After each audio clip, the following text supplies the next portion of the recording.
Selamat pagi Pak Rawan. Selamat pagi. Iya, alhamdulillah. Gimana kabarnya Pak hari ini? Alhamdulillah baik. Pak Rawan, mohon maaf mengganggu waktunya. Saya di sini akan mewawancari Bapak terkait dengan tugas CGP saya terkait dengan pengambilan keputusan di sekolah. Jadi ketika nanti Bapak ada suatu permasalahan, bagaimana Bapak mengambil keputusan dalam menyelesaikan masalah tersebut. Begitu Pak. Jadi untuk pertanyaan yang akan saya tanyakan di sini terkait dengan apakah pernah di sekolah ini Bapak menghadapi masalah yang berhubungan dengan dilema etika. Jadi terkait dengan suatu keputusan yang nanti Bapak pilih ini adalah benar dan juga benar. Jadi pilihan A misalnya ini benar, sesuatu yang benar. Pilihan B ini juga sesuatu yang benar. Tapi Bapak ini bingung untuk memilih yang mana, gitu Pak. Mungkin ada masalah yang pernah dihadapi terkait dengan tersebut. Baiklah, sesuai dengan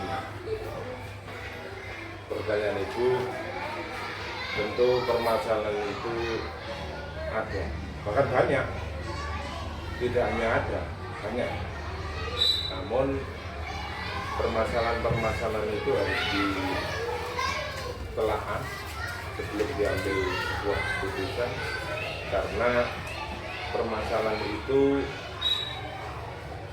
bisa saja bila diambil sebuah keputusan itu bisa menghasilkan hal yang negatif di kemudian hari. Padahal keputusan yang kita ambil itu bisa saja menghasilkan bagi kebaikan, baik itu pilihan A maupun pilihan B. Satu contoh ini, ada seorang guru mengundurkan diri dengan alasan anaknya sakit. Ini guru honorer ya. Dengan alasan dia perlu mendampingi anaknya untuk berobat dan sakit yang masih belum ditangani oleh dokter. Nah, kita selaku kepala sekolah tentu mengambil kebijakan yang harus benar-benar seadil-adilnya. Jangan sampai merugikan pihak sekolah, jangan sampai merugikan Bapak Ibu guru yang mengundurkan diri.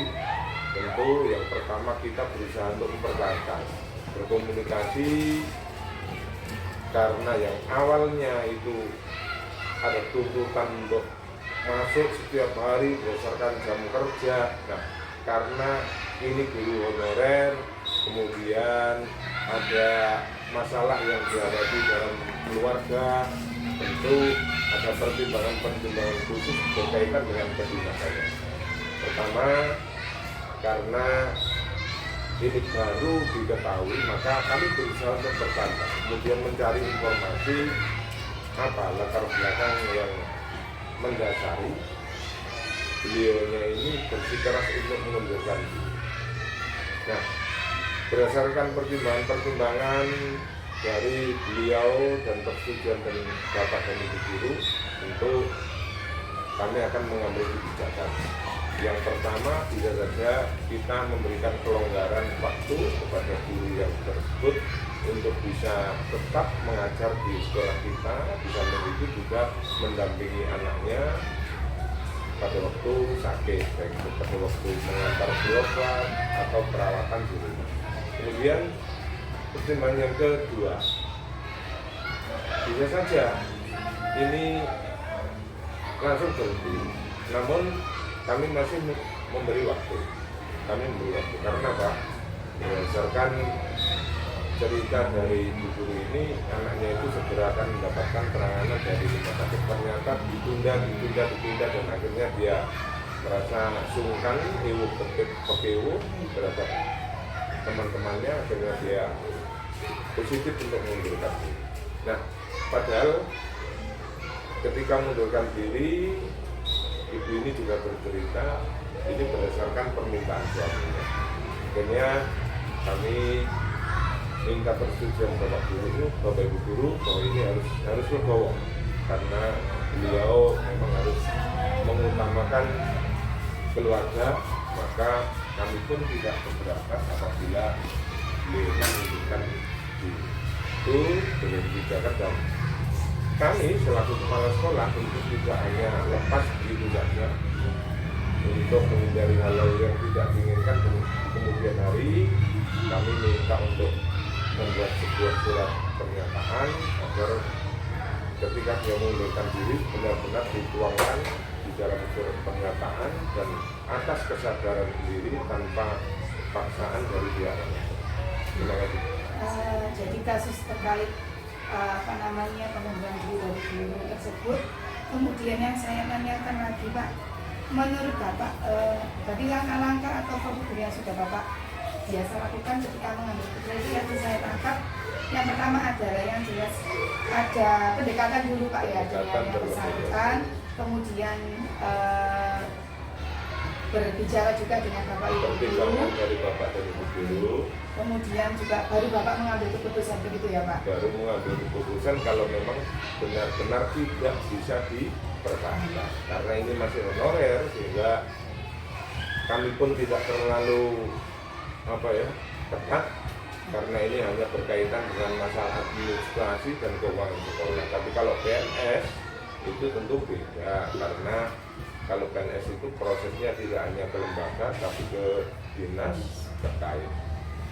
Menurut Bapak, apakah langkah yang dilaksanakan Pak Lawan ini sudah efektif gitu Pak untuk dalam mengambil keputusan tadi?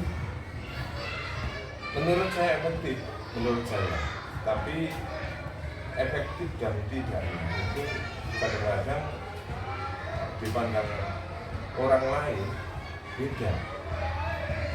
Atau mungkin kepala sekolah lain menganggap bahwa apa yang saya tempuh ini kurang tepat ataupun masih ada kelemahan, yaitu karena memang mengambil suatu kebijakan itu perlu pemikiran yang jernih. Jadi kalau menurut saya tepat. Jadi antara pihak sekolah maupun ibu guru yang mengundurkan diri, setelah proses pengunduran diri itu sudah saling legowo, saling menerima, karena ini berkaitan dengan honor yang diterima. Jangan-jangan nanti setelah pengunduran diri dia tidak mendapatkan honor sama sekali, tidak mendapatkan masukan, akhirnya protes. Makanya kita mengambil sebuah kebijakan ketika dia benar-benar siap untuk mengundurkan diri, harus membuat surat pernyataan. Selama mengambil keputusan tersebut, kira-kira ada tantangannya nggak Pak Lawan kemarin ketika mengambil keputusan tersebut Pak? Ada. Tentu ada. Bisa diceritakan Pak tantangan dalam mengambil apapun keputusan itu ada tantangannya, ada dilemanya. Karena kita selaku kepala sekolah juga memikirkan sisi kemanusiaan. Sisi kemanusiaannya gitu. Ketika dia masih aktif di dalam lingkungan keluarga, paling tidak dia mendapatkan penghasilan atau membantu kebutuhan keluarga. Ketika dia mengundurkan diri, secara otomatis penghasilan itu berkurang. Kalau misalnya keluarganya sangat cukup, kita sih tidak terlalu bermasalah. Nah, ketika guru yang bersangkutan dalam, mohon maaf, ekonomi yang pas-pasan, ini sangat beban bagi kami, karena paling tidak penghasilan yang diperolehnya dari guru honorer akan bisa digunakan untuk membantu dalam perekonomian keluarga. Jadi kami pun memutuskan dari sisi kemanusiaan kami pertimbangkan, terus sisi keadilan, terus itu tadi sudah kami berikan kesempatan sebisa mungkin kalau bisa dipertahankan untuk tetap mengajar, kemudian kita minta pertimbangan Bapak dan Ibu. Jadi secara psikologis ada sisi yang mendorong kami mengambil sebuah keputusan. Kalau tantangan dari misalnya dari luar, misalnya dari Bapak Ibu guru atau dari dinas misalnya Pak, dari luar, dari birokrasi atau apa, mungkin ada tantangannya Pak. Kalau dari birokrasi itu, kalau memang kita melaporkan secara resmi, itu secara administrasi dinas harus segera mengambil tindakan, memutus karena dia sudah tidak bekerja secara otomatis tidak mendapatkan honor. Tapi sekali lagi saya pun memberikan pertimbangan ke dinas bahwa dia mengundurkan diri dalam rangka untuk mengangkat. Nah, karena dirasa ini sudah cukup panjang, akhirnya beliaunya sendiri merasa sungkan, merasa tidak enak, akhirnya benar-benar mengundurkan diri. Kami pun mengambil keputusan dan dinas pun bisa menerima alasan yang saya lakukan karena saya masih memberikan kesempatan pada yang bersangkutan. Terus dari lembaga sendiri kami berusaha memberikan pemahaman terhadap bapak dan ibu guru, jangan sampai bapak dan ibu guru itu merasa iri karena ini sering tidak masuk, terus menimbulkan kecemburuan karena ini semacam musibah ya. Jadi keluarga yang sakit baik itu anak, orang tua, suami, dalam lingkungan keluarga apabila mengalami sakit semacam ini dan perlu pendampingan ketika berobat, ini musibah. Dan berdasarkan pertimbangan itu sudah selayaknya saya memberikan keleluasaan karena dia harus mengobatkan anggota keluarga. Dan ini saya menyadarkan bapak dan ibu guru yang lain jangan sampai ada kecemburuan, siapapun tidak mau menerima. Terkait keluar dari permasalahan yang sudah tadi bapak sampaikan dengan pengambilan keputusan, ada cara khusus nggak dari Pak Rawan selain dari permasalahan tadi ketika dalam mengambil sebuah keputusan atau penyelesaian sebuah kasus, apakah bapak ini tipe yang langsung menyelesaikan di tempat pada saat itu ketika ada masalah, atau perlu waktu atau jadwal tertentu dalam penyelesaiannya? Ini prosedurnya gimana Pak? Kasus-kasus yang saya alami selama ini memang berbagai macam. Kalau itu tadi masalah penanganan saya terhadap guru yang mengundurkan diri, ini ada sebuah kasus seorang anak yang dituduh oleh kantin, petugas kantin mencuri.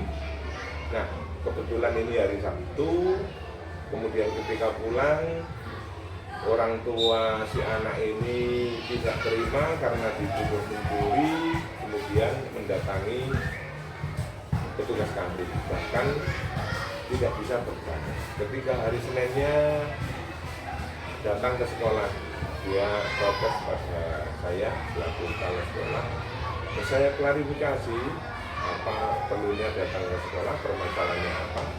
Nah, ketika dia sudah menjelaskan seperti itu, maka petugas kantin yang menuduh anaknya itu langsung saya panggil dan saya mediasi. Karena apa? Ini kedua-duanya saling bersikeras. Orang tua dengan ego dan gengsinya yang tinggi dengan tujuan petugas kantin ini ingin membawa permasalahan itu ke pihak kepolisian, sementara petugas kantin juga begitu, dengan keras kepalanya dia menuduh anak tersebut mencuri permen yang ada di lokasi kami. Nah, ketika kami pertemukan, tentu saya sampaikan kelemahan-kelemahannya atau kesalahan-kesalahannya sebagai orang tua. Yang pertama, orang tua dari anak tersebut saya suruh untuk memberikan uang saku secukupnya, karena berdasarkan cerita anak ini diberikan uang saku yang sangat berlebih sehingga membeli jajanan apapun dia tidak dibatasi. Kemudian yang petugas kantin juga begitu, informasinya anak tersebut dituduh mencuri permen padahal dia mestinya membeli Rp2.000 tapi mengambil satu genggam. Nah, karena akhirnya saya sadarkan bahwa kata-kata yang dituduhkan ke anak tersebut ini mengandung bullying. Karena apa? Anak tersebut dituduh sebagai pencuri. Nah ini kalau anaknya itu benar-benar mentalnya jatuh, bisa saja ini bisa mengakibatkan trauma yang berkepanjangan, bahkan bisa sampai dewasa anak itu bisa mengalami gangguan mental karena tekanan itu tadi. Nah, bagaimana saya menyadarkan kepada petugas kantin? Ya kita klarifikasi, kalau memang benar-benar tahu anak tersebut mencuri, ya jangan sampai ada kata-kata anak tersebut pencuri. Karena apa? Berapa sih harganya ketika permen itu diambil? Kalau misalnya beli 2.000 dapat 2, kalau satu genggaman ini isinya 5, kan yang dicuri hanya 3, nilai kerugiannya hanya 3. Nah, karena ada nilai kerugian, memang wajar dia menyangka anak tersebut mencuri. Tapi sampai sejauh itukah tuduhan itu disampaikan dengan nilai Rp3.000, padahal kerugiannya mental anak tersebut di meja down dan bisa berakibat pada berkepanjangan. Nah, ketika saya pertemukan, saat itulah harus diambil sebuah keputusan. Karena apa?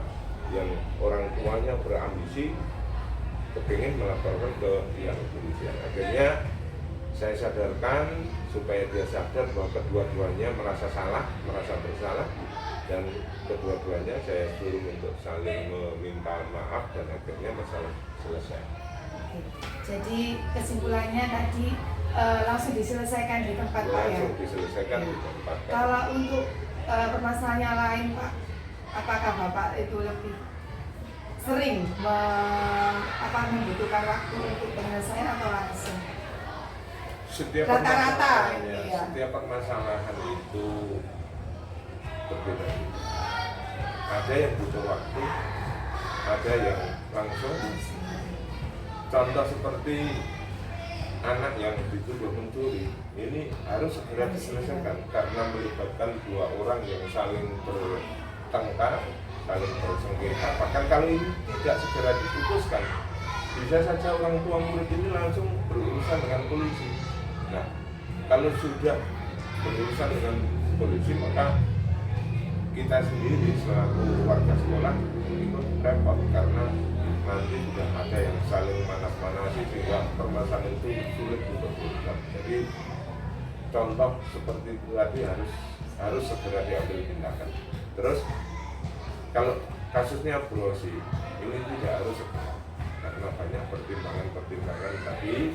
Pertimbangan dia masih berusaha berobat ke dokter, dokternya sendiri masih menjanjikan kapan diperiksa, sehingga sambil menunggu waktu guru tersebut untuk berobat untuk anaknya, sambil kita memikirkan masalah keputusan apa yang akan kita ambil.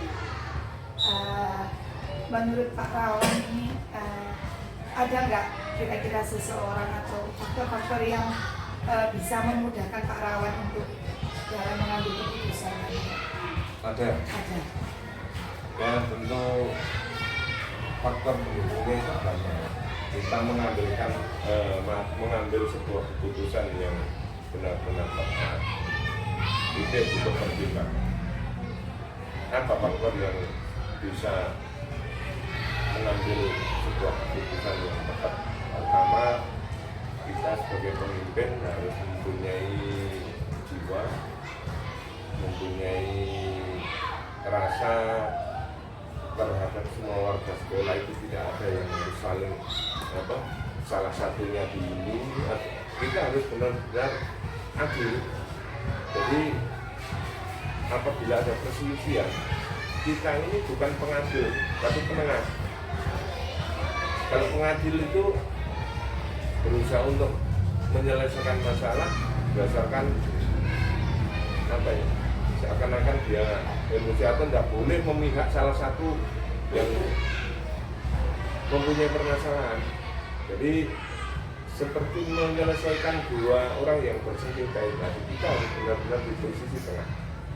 kita tidak boleh memihak orang tua, kita tidak boleh memihak petugas kantin supaya segera menemui titik. Di samping itu, faktor psikologis dari seorang kepala sekolah, apabila seorang kepala sekolah itu mengambil keputusan ketika psikologisnya sedang tinggi, mungkin ada permasalahan yang melatar belakangi dari emosi kepala sekolah tersebut, bisa saja menghasilkan sebuah keputusan yang kurang baik. Jadi harus benar-benar kesadaran yang tinggi. Baik Pak Rawan, pembicaraan tadi kita sudah sangat banyak sekali, saya juga sudah banyak dapat hal baru juga dari Pak Rawan, dari apa yang sudah kita bicarakan dan Bapak sampaikan. Mungkin ada pembelajaran yang dapat Bapak peroleh dari pengalaman Pak Rawan selama ini, selama mengambil keputusan, dan mungkin bisa diterapkan untuk pembelajaran berikutnya. Ya. Tidak ada pembelajaran seperti itu. Oh, pembelajaran untuk Pengambilan keputusan berikutnya Pak, kalau ada permasalahan. Oh, jadi nanti saya harus seperti ini kalau ada. ya. Jadi pertama, apabila permasalahan itu muncul di sekolah, permasalahan itu bisa dikatakan biasa, sedang, rumit. Nah, yang rumit ini membutuhkan pemikiran yang tinggi. Nah, untuk itu harus dipikirkan secara jernih, jangan disertai dengan emosi, perasaan, baik itu permasalahan yang biasa, yang sedang, harus dipikirkan. Jangan mengambil keputusan dengan gegabah, karena bisa saja dari permasalahan yang sangat ringan ketika mengambil sebuah keputusan ini nanti permasalahan menjadi besar. Jadi harus benar-benar dipertimbangkan supaya keputusan itu bisa berjalan dengan baik dan bisa menghasilkan suatu hasil yang baik untuk semua pihak yang bermasalah itu tadi. Nah, bermasalah itu kan tidak selalu melibatkan murid, tidak selalu melibatkan guru, tidak selalu melibatkan orang tua. Termasuk tadi contoh melibatkan petugas kantin, padahal ini tidak menduga sama sekali. Kok sampai muncul perkataan pencuri? Nah, ini kan kita harus memikirkan bagaimana kita menyadarkan petugas kantin, kita menyadarkan orang tuanya, jangan sampai anak itu menjadi beban karena perkataan sebagai pencuri. Jadi harus benar-benar dipikirkan dengan matang. Baik Pak Rawan, jadi identifikasi masalah ya Pak, kemudian memiliki masalahnya dengan jernih, tidak boleh gegabah dan juga tidak boleh emosi. Baik Pak Rawan, mungkin cukup sekian untuk pertanyaan dari saya. Terima kasih atas banyak pengalaman yang sudah Pak Rawan sampaikan. Semoga ini juga bisa jadi pengalaman juga untuk saya ketika nanti ada permasalahan, bisa membantu saya untuk sebagai pertimbangan dalam penyelesaian masalah. Sekali lagi terima kasih Pak Rawan, semoga Bapak juga sehat selalu dan bisa terus memimpin sekolah dengan baik dan juga bisa memajukan sekolah ini dengan lebih dan lebih berprestasi lagi.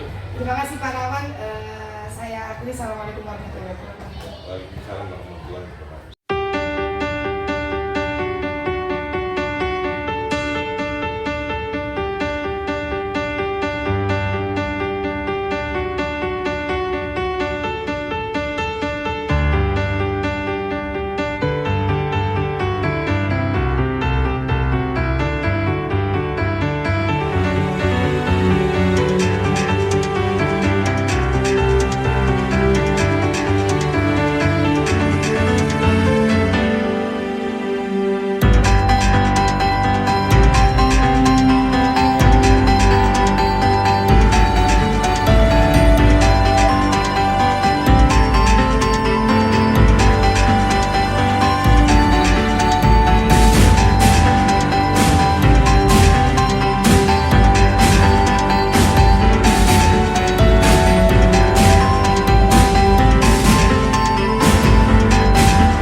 Siang Pak Basuki. Siang.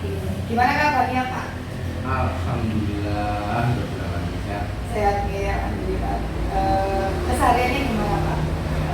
Sekarang ini sibuk, banyak yang dikerjakan atau standar aja? Banyak ya. Tidak pernah ada standar. Oke. Selalu berinovasi, Alhamdulillah. selalu berkreasi. Luar biasa. Saya standar. Oke. Pak Basuki, mohon maaf mengganggu waktunya. Di sini saya ada beberapa hal yang ingin saya tanyakan terkait dengan pengambilan keputusan yang selama ini Pak Basuki lakukan di sekolah.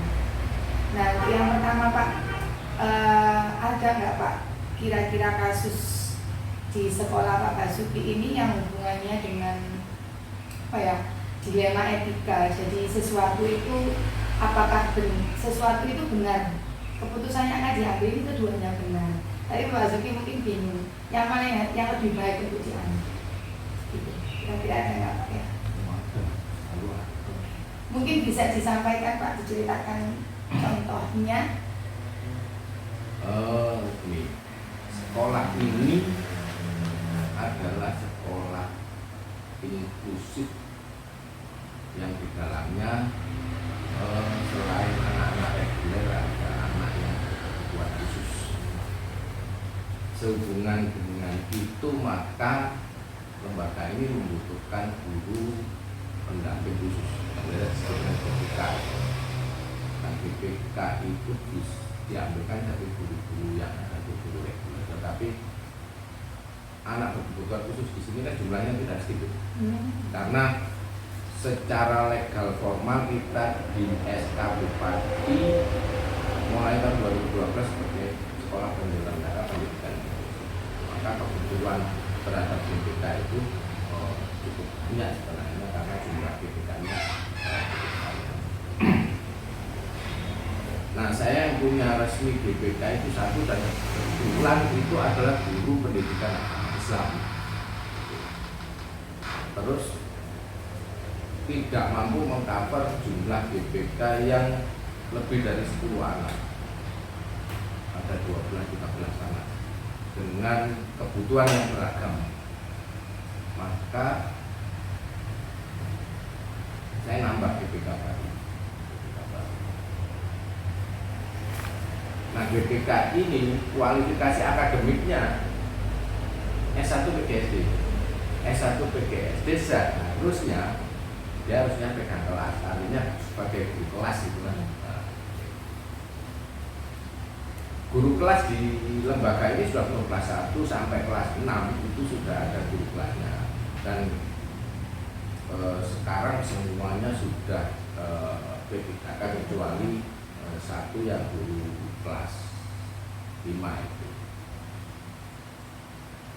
Kepentingan guru ini sebagai seorang pribadi guru harusnya pegang kelas, guru kelas, karena kualifikasi akademiknya kan S1 PGSD, dengan harapan nantinya bisa terakui GTT-nya di Dapodik, juga terakui nanti saat rekrutmen P3K itu. Tetapi kenyataannya kan ada di sini. Di sini dia GBK tapi tidak bisa pegang kelas karena kelasnya sudah penuh, maka dia guru mapel. Mapelnya pendidikan lingkungan itu. Guru mapel di Dapodik tidak terakomodir. GPK di Dapodik juga tidak terakomodir. Dia berkepentingan untuk next time-nya itu jadi ASN P3K.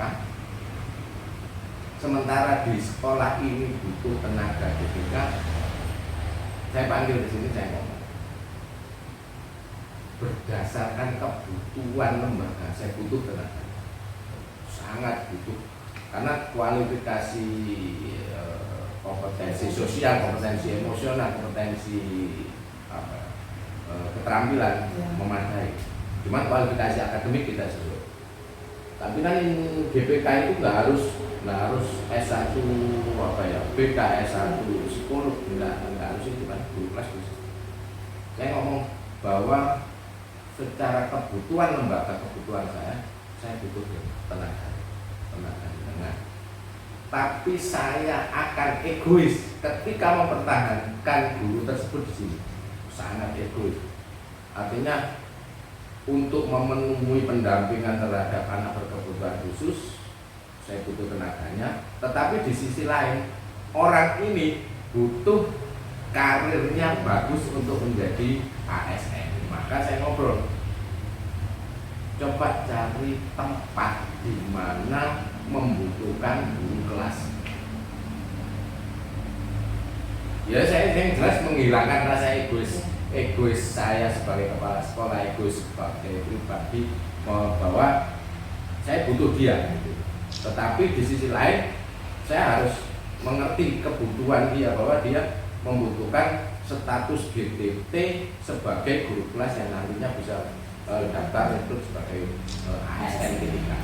Maka dengan berat hati saya sampaikan bahwa demi karir, demi kebutuhan masa depan, demi demi masa depan beliaunya, kita silakan cari lembaga yang membutuhkan guru kelas. Akhirnya dapatlah itu guru kelas, sehingga pindah, dapotiknya pindah dan seterusnya. Terus bagaimana dengan ABK yang ada di sini? Yang jelas GPK yang satu ini kurang bisa mengcover keseluruhan, maka kebutuhan tambahan GPK itu saya menginginkan pada teman-teman apabila ada yang berkenan menjadi GPK dengan catatan kualifikasi akademiknya tidak akan menuntut menjadi guru kelas, bukan S1 PhD. Dan syukur alhamdulillah saya dapat S1 bintang. Dan itu yang akan membantu GPK yang semula, dan status GPK utama itu saya switchkan menjadi yang baru itu. Kualifikasi akademiknya ya minimal BK lumayan daripada kualifikasi akademik yang lain, tapi sudah mendekati lah. Jadi kita punya 2 GPK, yang satu intens tanpa tercampuri jobnya. Iya, itu. Ya paling tidak. Jadi sudah diikhlaskan Pak Basuki yang dulu, kemudian sudah dapat gantinya Pak. Alhamdulillah, mungkin ganti itu karena ikhlas itu tadi ganti lebih baik ya Pak ya. Oke. Bukan lebih baik sebenarnya, sama-sama baik. Sama-sama baik. Jadi dapat gantinya dan sudah dapat mengatasi permasalahan ABK tadi Pak ya. Semuanya akhirnya bisa tercover. Oke Pak, ketika Pak Basuki mengambil keputusan itu, apakah ada langkah-langkah yang Pak Basuki lakukan? Apakah ada sebelum mengambil keputusan itu, apakah ada langkah sebelumnya Pak? Misalnya apakah ada pembicaraan dulu dengan saya yang bersangkutan, apakah dengan yang lain? Oh ini sebenarnya analisa saja sebenarnya, analisa tentang kebutuhan.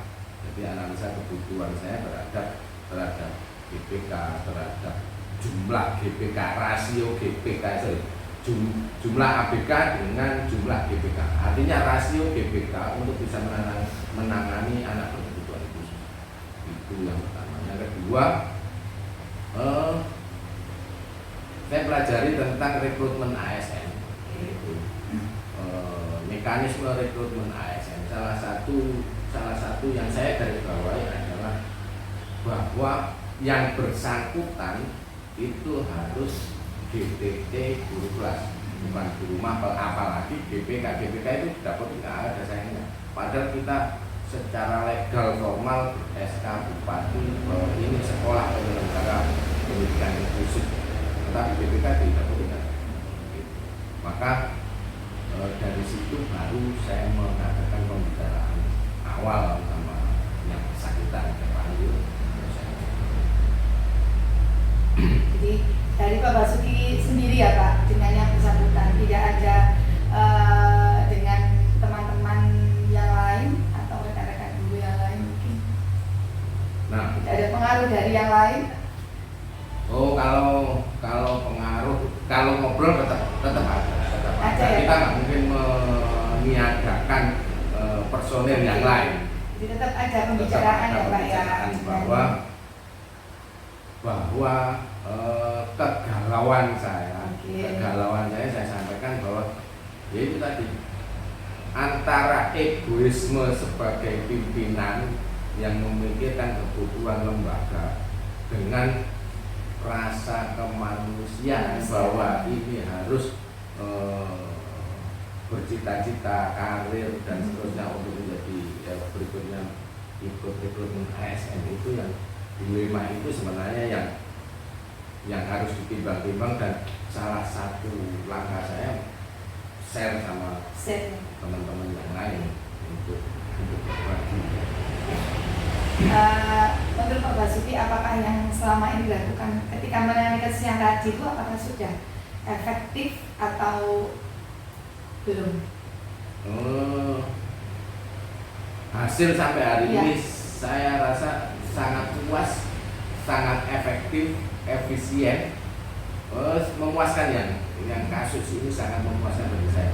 Pertama, yang bersangkutan begitu mutasi dapat GDT kelas, langsung dapat tempat. Cuman kan mungkin timingnya belum tepat pada rekrutmen ASN itu aja. Tapi saya yakin dengan masa kerja terakumulasi, saya yakin bisa. Terus yang kedua, saya dapat ganti dan itu tidak membebani lembaga. Harus memikirkan ini di guru kelas, ini honor kan bisa digantikan, di switch dengan yang tadi keluar honornya bisa diberikan. Ini tidak ada tuntutan untuk ke guru kelas. Kalau tuntutan ke guru kelas, permasalahannya kembali sama. Ya. Ini sangat oke. Ada tantangannya nggak Pak selama ngambil keputusan yang kemarin itu Pak? Ada tantangan tersendiri? Tantangannya sebenarnya pada ketika saya ngomong, bisakah keputusan saya ini diterima sebagai bentuk kepedulian, bukan sebagai pengusiran.